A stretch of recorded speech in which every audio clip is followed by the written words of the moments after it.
Just west of the tiny town of Riggs, Missouri, lays the Naylor Cherokee Burial Ground. From looking at the dates on the stones that were marked, I gathered this ground was used between the 1820s and the very early 1900s. This site is located off the highway, down a small gravel road past a farm, and beyond a rickety old bridge. Walking past the bridge, the ground was marked by a very simple sign proclaiming it the Naylor Cherokee Burial Ground.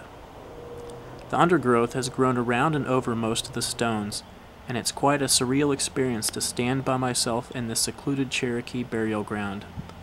As a person of Caucasian descent, it may have been one of my ancestors that pushed one of the people buried here off their land, or perhaps worse. Upkeep was done on the grounds during the summer of 1998, but I get the feeling that not many people have been here since.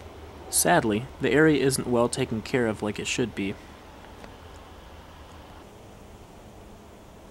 I did notice a stone-marked barns, and wondered if a distant relative of mine lay beneath my very feet.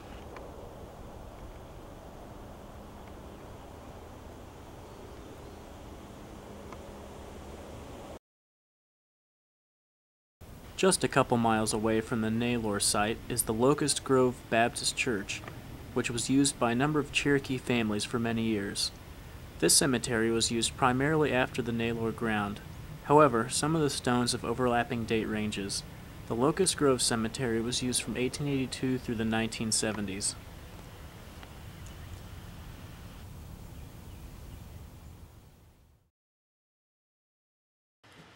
Tracking Cherokee history in Missouri can be difficult because many members hid their identity for years. Once Missouri became a state, anti-Indian laws were enacted as fast as possible. Cherokee and the state had a choice: keep moving to more rural areas of the state to try and stay ahead of the law, or hide their ethnicity and live like white settlers.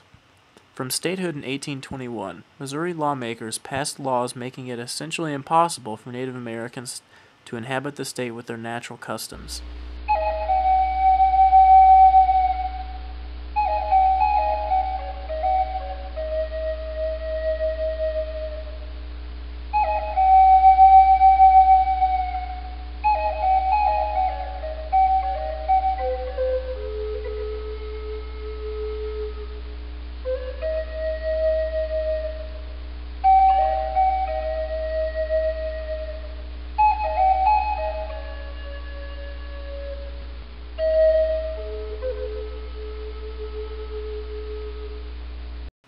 It took until 1909 for these laws to be repealed, and at that time, Cherokee could live in the state and not have to hide their identity.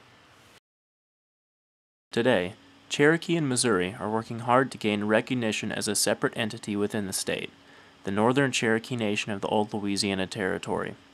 They argue that the United States government recognized the Cherokee Nation as a separate nation before 1840, but since Missouri passed so many anti-Indian laws in the 1800s, and even though they were repealed, they're still not recognized satisfactorily as a nation of people by the state of Missouri. It's still a heady issue because many things in terms of lands were promised to Native Americans before the Louisiana Purchase, and when the United States agreed to that purchase, they agreed to adhere to those contracts that Native Americans had with France. However, most of those contracts and treaties were not adhered to as the United States continued pushing west. The organization has gotten numerous governor proclamations, House of Representative proclamations, and things of that nature. It's typically just to say that they're aware of the Northern Cherokee, but they don't really mean much and don't justify the wrongdoings that were done to these people for so many years.